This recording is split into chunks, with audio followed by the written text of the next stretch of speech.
What's up, everybody? It's Amon here. Welcome back to our videos. Hope you guys are having a great day.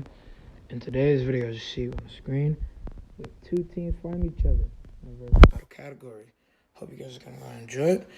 And let's go get into it. So the first team, we have Bolobo, Master of Earth / Nature from Ninjago. And we have Cole, but I'm a Master of Earth, but I'm just saying that's got the point of view as in his main criteria of power source. And it is nature, and nature is earth. It goes hand in hand, and you can both intricately say the same thing, but obviously Cole is more as the physical side of earth. And I'm not saying Bolobo doesn't share the same type of cohesive type of factor with that.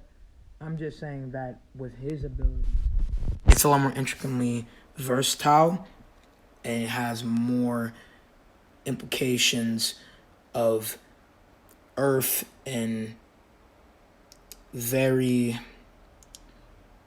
centralized point of view. It's very hard for me to explain unless you know about his abilities, but it's more concrete to earth. Cole, obviously, it is earth because he's manipulating earth, but it's more consistently rocks and things that or magnitude of landslide, things along that. He is directly Earth's nature. You feel me? Yeah, I think that works the best way to explain it, and I'm not messing up what I'm saying. But yeah, either way, Master Nature / Earth. You have Porcupine from Ben 10, Immune Wrestler, Master Chief, the Chad himself. If you know in Halo 5, they ruined his character. Fucking terrible game. Then Kitana, Princess of Edenia, daughter of Shao Kahn, and now Katana Khan. But this version is the new timeline. Let's make that clear. Then we have Stryker, Chief Commander of the Police Force, SWAT Team, and Great Lieutenant. Versus the second team with Genji, Cyborg Ninja, Leonardo, Teenage Mutant Ninja Turtle himself, and leader of the team, arguably the strongest, fastest, and most proficient member of the entire team, Stinkfly, aka Ben 10, and the Predator, the greatest hunter of the universe. It's going to be a very interesting fight. You guys are going to like it. Let's go and get into it. Hold on a second. Make sure it sounds good over here at the desk. Alright, so I'm going to start with the first team, obviously, with Bolobo. Like I said before, Bolobo is the master of nature, with his staff and with his mind. Has telepathic control to nature, like I just said before, and with this he has a strong bond to it and can almost intercept all different type of nature from all around, and the core values of earth will help him be almost limitless in possibilities. As long as the earth is alive and well where he's at, he'll be able to be unstoppable with this. And this battle is going to be taking place, and let me think, because most time I would write out where these battles are taking place, but I didn't actually do that. So let's just say for equality of both sides in a way, I would just say it will take place in a arena, kind of like the arena back here. And in this arena, most of it is just particularly sand. He'll still have great control, but it's not going to be able to submerge as great as he wants to. Mainly, he'll be able to control vines. It makes some show patterns as the way he controls nature. It is strong enough to block electricity, fire, dark magic, and is able to be so strong enough to wrap people around themselves that have super strength. And he's very versatile in this and able to move, shield himself, and deconstruct the earth so he's able to make a shield of himself and travel in between it. So that's very interesting when it comes to the character. And in case you guys don't get what I mean by traveling between it, traveling between the vines of nature, going to the ground, or just the nature itself, tangling him around to a different spot very fast. Especially since he does have a ninjutsu vibe to this, but it's not very consistent like normal ninjutsu, because then this would make him a lot more better. He's very slow when it comes down to himself, and you just tag him, he's easy to be taken out. He's not the most durable, and his speed is not the greatest. He has normal human reactions, and he's more about far spread crowd control. That's bolobo. Next is Porcupine, the mutant wrestler. Now he's able to pursue protrusions of bone claws from his body. He's able to roll up like Sonic and bounce around. Like obviously a very fast porcupine ball. Able to scratch up forearms, put him back. He's able to slow down forearms. And with this, he's able to react to, in general, supersonic speeds and conduct a bunch of different inducing pain to different people as he is a full bladed porcupine on his body. And with his hair, he's able to shoot people and stab them. He's very fast, agile, and seems to be proficient in wrestling and maybe MA, just a little bit. As he has stereotypical, wait, I said pickle, my bad. Stereotypical type of wrestling drama like WWE of this time. So maybe, but mainly he's just wrestling and maybe just karate, because a lot of things that he was doing has more style to karate, but I would say MA overall. So that is all precisely put together when it comes to his fighting style overall. If we're talking about comparison, and I don't want to be saying overall back to back, but it's stereotypically the main things that a stereotypical dramatic wrestling event that is intricately based off of WWE would be like, because that's kind of what they're trying to base their shit off, even though WWE is fake.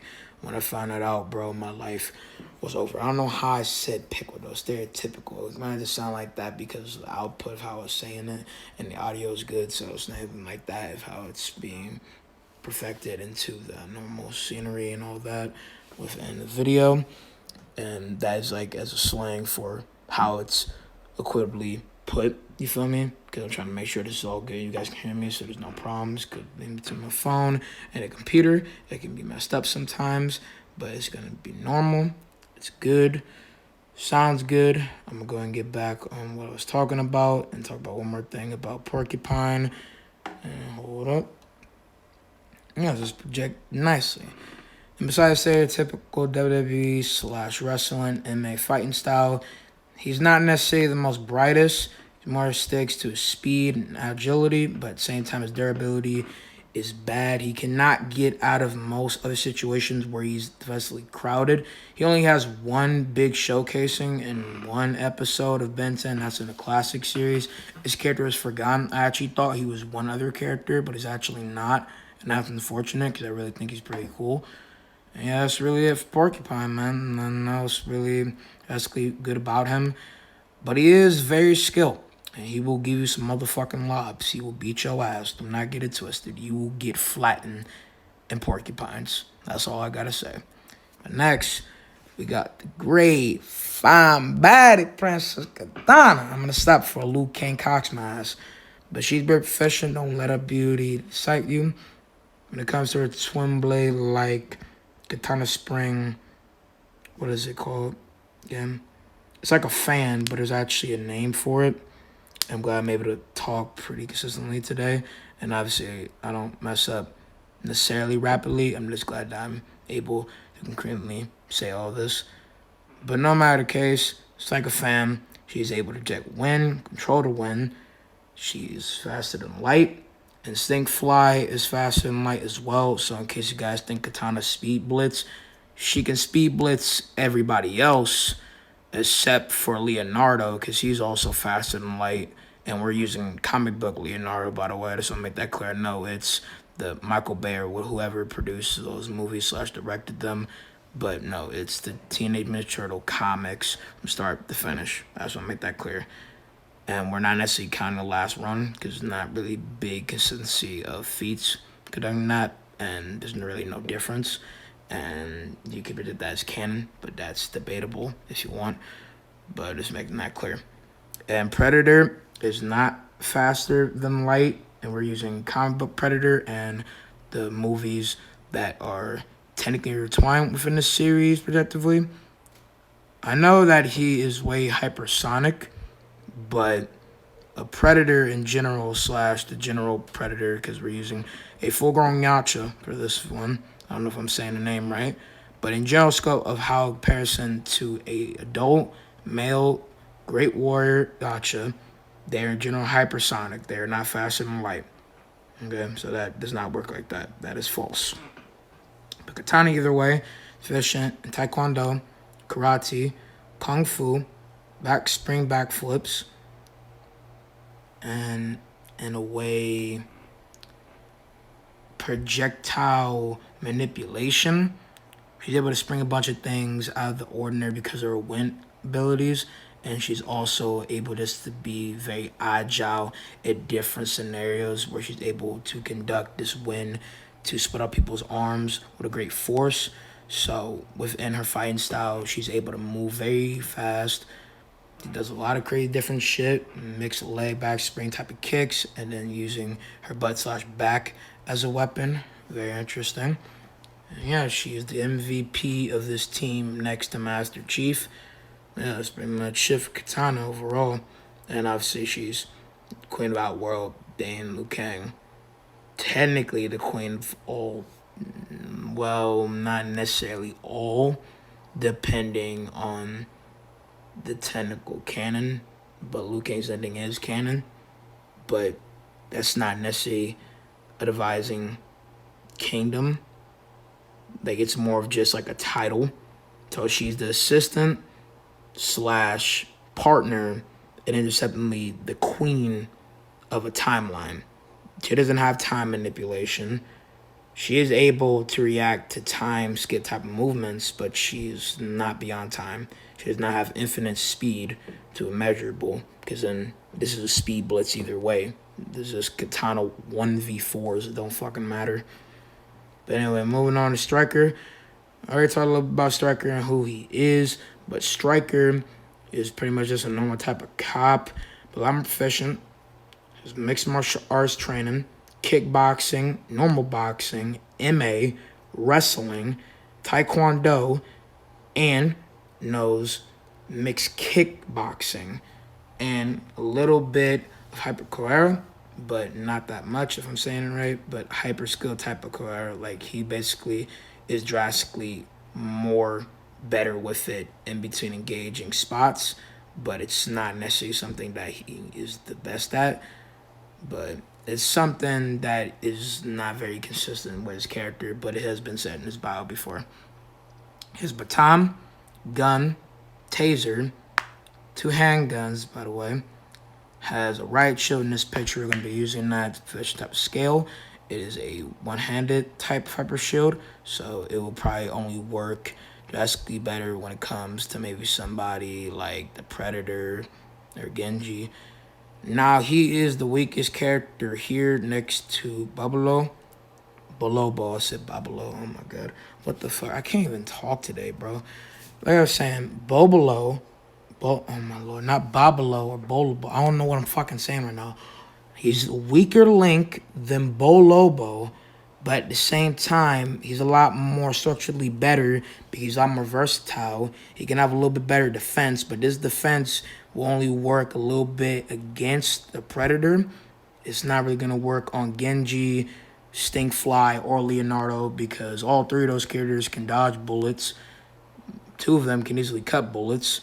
And most importantly, Genji is bulletproof easily. And in some scenarios, Leonardo's shell is bulletproof to extent, or at least it can take a little bit of bullets. So that don't matter. A taser would work on Leonardo, but Leonardo could easily just kill him instantly and get through his armor. They can fight.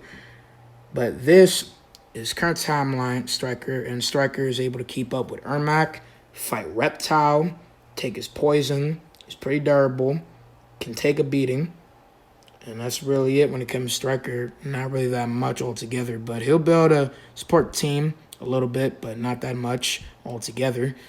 Then we have Master Chief, the second strongest character of this team. Now, this is not going to be Master Chief with full-on prep time. This is going to be Master Chief with his in general arsenal. He's going to have his laser sword, all normal gear of guns projected from his arsenal. Mainly the composite gun, assault rifle, and megaton rocket. He has normal armor and vest, his shield, rocket boosters, projectile counters, and Master Chief is African American character, named John. He's a great super soldier and proficient at his job, and no matter what, goes through every type of thing that can put him down, but at the same time knows that he can get through it and push through with one of the greatest wills in gaming history, in my opinion. And no matter what, sticks to the mission, does what's right, because that's all he needs. He follows orders, even though in Halo 5, this man there, he just starts simping. But anyway, I'm going to stop dodging that. What does that even make sense? I'm going to stop. Okay. That didn't make any goddamn sense. Okay.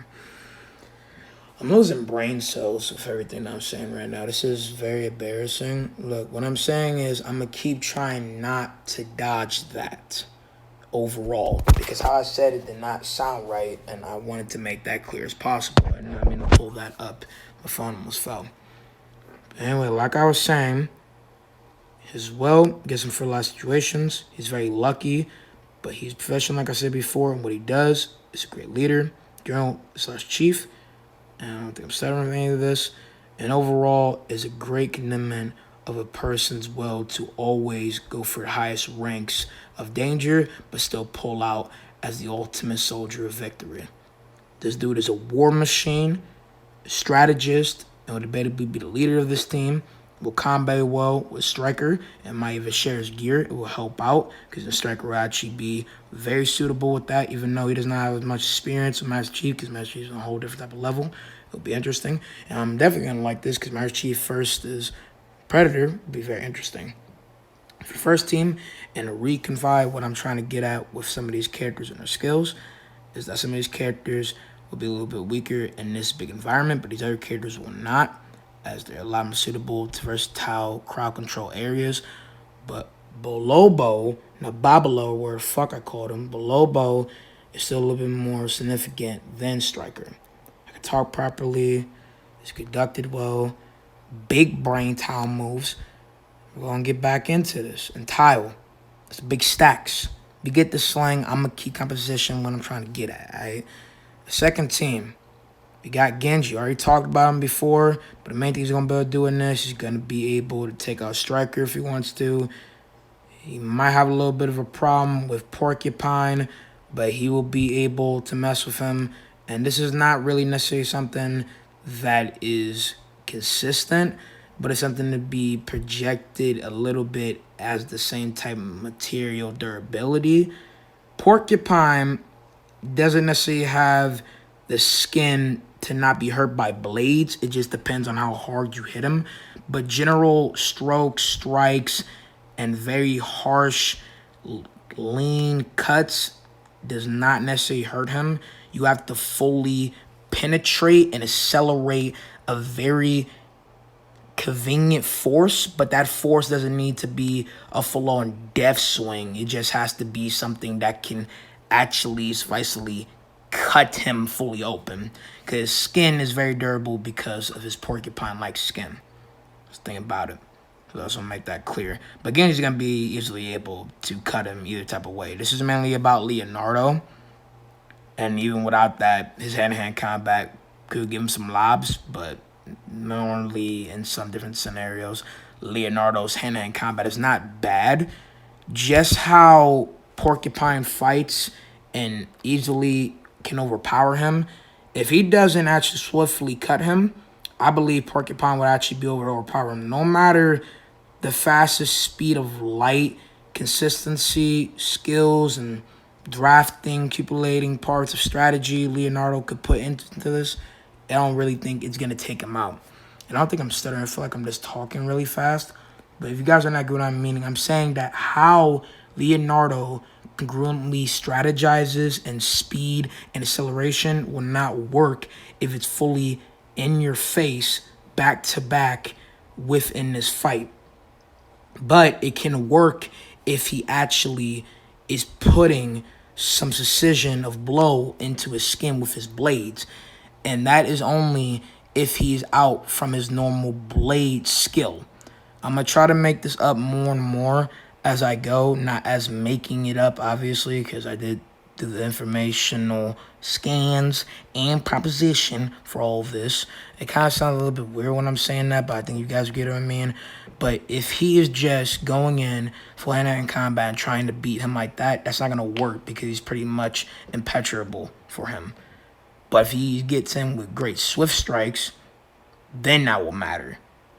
But in some different indications, depending on how Leonardo plays his cards, it might not actually sufficiently work for him. You guys get what I mean? Hopefully. That's all I'm trying to get at. That informational lookup for all of this, obviously. And I know what I'm talking about. Nicely. What are you talking about, bro? What are you talking about with that? And in case you guys didn't hear what I said, congruently. Not messing up, not stuttering. This stuff is suffice. And most of all, it is all intricatedly put.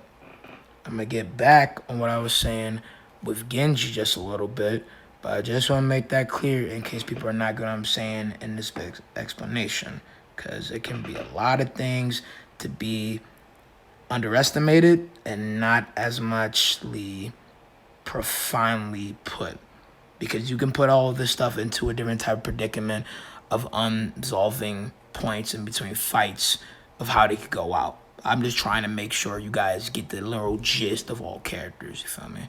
But now with a tangent, I'm going to go ahead and go on with this stuff. I hope you guys enjoying the video, by the way. I hope y'all doing good. And we going to go ahead and get back into this credible shit, you feel me? Genji, against other characters, he easily takes up bolobo. He will get bopped by kitana, no cap. Master Chief, his armor is definitely durable to take a few swift strikes from Genji. Ultimately, when he gets, what did I say right? Ultimately? Yeah. Ultimately? Feels like I said something different. I'm sorry that it feels like I'm not perfecting this nicely. I'm just trying to make sure I'm saying this so you guys hear me, because I know I talk pretty fast. Ultimately, when Genji summons a dragon, it will be cutting up Master Chief like a shish kebab. Simple as that. As long as Master Chief is able to keep his distance and be able to eject a fast and light type heightened skill, that's all that's going to matter. But he's not going to be able just to instantly speed blitz Genji unless they're in a quarter bound type of fight. But Kitana can easily do that because she actually has speed, full reaction. Master Chief is still a normal human. So him dodging lasers and doing a bunch of things not really human is still kind of bad. He is a super soldier, but this super soldier predicament in his world is not necessarily as, how should I say this? It's not necessarily that's not powerful or established with a soldier, like, conductful army perspective. I'm just saying in a fight with somebody like Genji, in this scenario, he's not going to be able to pull out all the stops advisedly. But if he is just fighting Genji hand-to-hand with his laser sword, I believe he can pull the win. I'm just saying if he's just running off shooting at him, that don't matter. And Genji overall should be able to easily deflect all that. I don't think he's going to deflect this magneton rocket that destroys a full army of enemies. I believe he's getting fucked when that happens. But still. Next, we got Leonardo, obviously. Leonardo is faster than light, efficient with his blades, taught by Master Splinter and Kidonashi. There's a bunch of different martial arts, taekwondo, all the way karate. You already know the gang. Man, this dude is a great fucking fighter. Dude is a beast. You know what the Teenage Mutant Ninja Turtles, what they represent. They a gang of straight up conductive martial arts. It's proficient, agile, accessible. What they do is a whole different type of stand of proficiency. I ain't trying to suck dick, bro. I love Teenage Mutant Ninja Turtles, bro. But just in general, Leonardo being absolutely the main takeover of strategy and great humbleness and honor of a samurai-like warrior. He's capitalizing out of all the TMT. And he here. So what else I gotta say? It's Leonardo. Fuck you mean, bro. But if we're actually being serious, he takes out everybody, including Bobolo, Striker, and maybe Porcupine, depending on how he plays cards. But he's going to be having a tough time with Master Chief. But I see him able to beat him. With Kitana, though, he can stand his ground. I just don't believe he's going to be able to defeat her, though, in general. But maybe. You never know. With his arsenal, though, you have smoke bombs, shurikens. Obviously, he has 2 great katanas. So that's Shunaki. And that's really it. And now Stinkfly. Stinkfly forgot his race, but he is pretty much just a big bug-like fly, obviously being the same type of thing, but more accepted as an alien, obviously. Can fly at supersonic to fast and light speeds when it comes to dodging lasers. He has great acid-like goo that can stick people to walls, incinerate different things. He has great sight, can hear pretty good, and is very agile in the sky. But in different circumstances where people get up and close with him, he is not necessarily the best, but is pretty good when it comes to helping out his teammates and with crowd control. Now we have one of the most agile, creative, and brutalist members in this entire fight next to Kitana, inceptionally, because I'm not saying Kitana don't be getting down dirty, but a lot of stuff that she does is not vastly brutal. The Predator is brutal. Don't get it twisted. Full-grown adult Yacha, like I said before. Comparison what the Predator can do. You have laser cannon. There's beams, scanner, self-destruct thing. Have intricate blades. Very proficient in what they do. They're able to do a lot of different things. Very agile. Have hypersonic speed. Able to dodge different type of xenomorph acid, able to kill multiple of them. And General Adult Yacha is able to kill over 1,000 xenomorphs in 24 hours when they're all comprising a full entire army all coming at them, and with their full agile and distinct armor and look, having a spear into its inside type of blade slash nightstick like weapon. Have holster cannon where they're able to grapple onto things.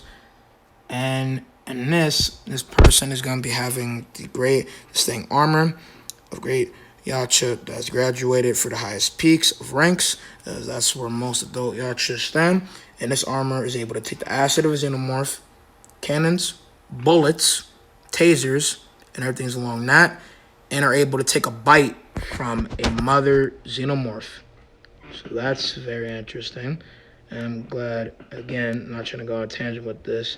This is all precisely put the way I wanted to. I'm not messing up anymore. Happy to hear that and see that. Someone's texting me when I'm recording. You fuck, I'm playing around. And we're going to keep going with this awesomeness. Hold on one second. Nicely, as always, no matter even when, you mess up, have mistakes, you're still going to keep pushing forward. You feel me? Ballin'. And let's get back into what I was saying. And most of all, the Yacha is very experienced in a bunch of different things, kill multiple different creatures, being a great predator. It's going to be a very interesting match when it comes to someone like Master Chief. That's the match that I would want to see.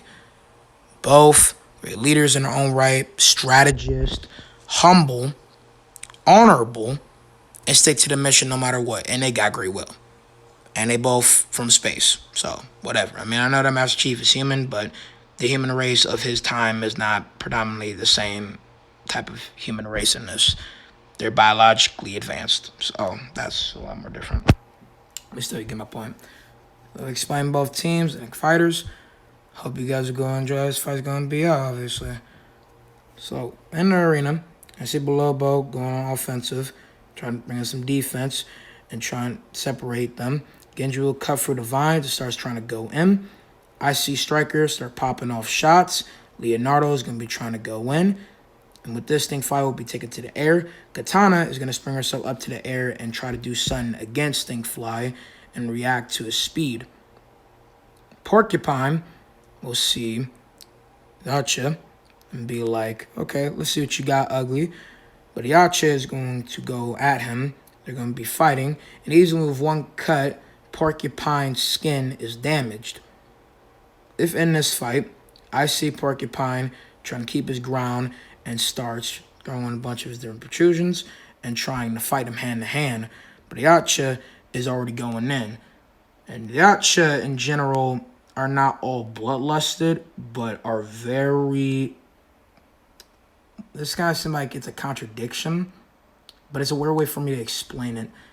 They're passive aggressive, but their aggressiveness accelerates more and more the fight is going. Like, they're just all about the fight. It's never nothing to suppress their great instinct. You feel me? That killer instinct, it's potent. It don't ever leave.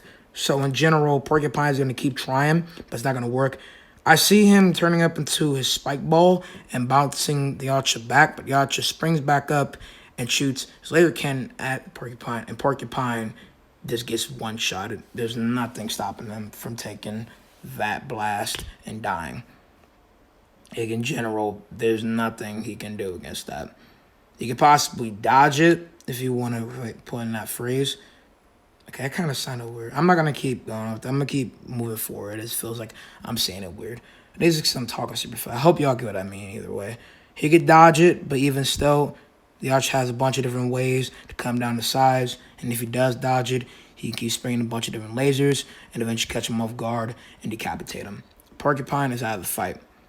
Now, Genji is getting closer and closer to bolobo, but then Master Chief starts firing off against Genji. Genji tries to go and deflect a lot of it, and Stryker is trying to go and invade against Leonardo, but Leonardo is cutting him up a little bit. Stryker goes in for a kick. Leonardo blocks his knee and keeps pushing in, but then with a little bit of a twist, loose roundhouse kick, Stryker gets kicked in the face, put on the ground, and Leonardo disarms him from the baton, knees him in the face, pucks him in the face with the back of his katana, and stabs him right in the face. Stryker is done for. But Katana, seeing that Stryker is down, brings in one of her feathers. Kind of in a way like a feather. Because it's a fan, not actually a feather. But the fan has representatives of a peacock sometimes, a distinct type of quality of them. So it's not necessarily actual feather, but we're talking about a distinct look. It actually is kind of like a feather. It's one of her main blade looks. And that was my PS4. I need to go check my controller. But when that happens, Leonardo dodges, and she tries to go after him. Then when this happens, Bolobo sees Stinkfly and projects a bunch of different nature to try to catch Stinkfly off guard. But while Bolobo is looking at that, Genji comes in for the strike and kills Bolobo, decapitating him. The Stinkfly is free, as the mind of Bolobo is no longer controlling nature. So Genji and Stinkfly try to get past all the nature in their way, and they see that Master Chief is loading up one of his guns. Genji goes and tries to strike it, but then when the rocket is shot, Stinkfly saves Genji, and Genji goes in, summons the dragon, and goes off on Master Chief. Master Chief, seeing this dragon, and goes shit, activates his great shield bubble. There's that. Yacha is trying to shoot at Katana, and it's just Katana and Master Chief right now. Full squad is alive.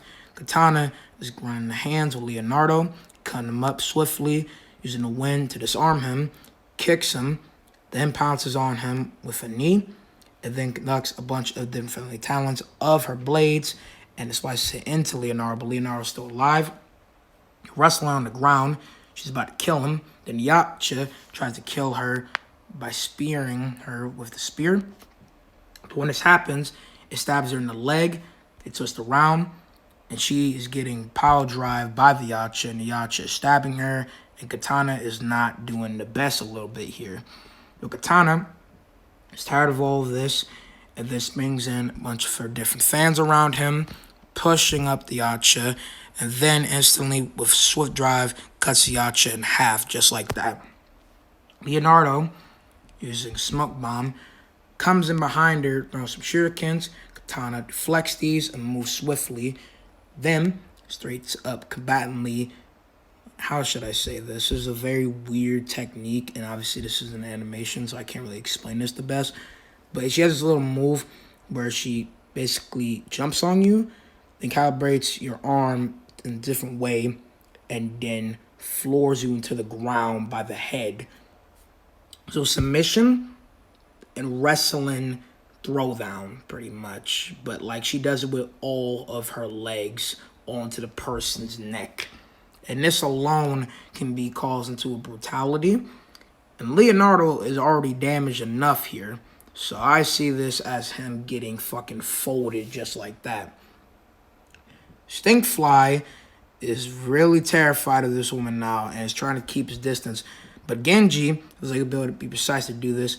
And Kitana throws on her fans and he gets sliced in half just like that. It is not going good for his second team right now. It's really not. Master Chief is still firing off at Stinkfly.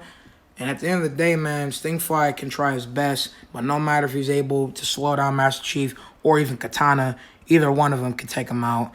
And I see Kitana and Master Chief taking a win for their team. The winner is obviously the first team. But what do y'all think? Hope y'all enjoyed. I'm going to see you guys in the next one, and I promise to be more, like, brilliantly better. But I still feel like even with all of these interruptions sometimes, I'm still giving you guys great precision. Okay, sorry. It's just stuck in my throat. Pause. Coronavirus, hopefully. I'm going to see you guys in the next one. Peace out, my man.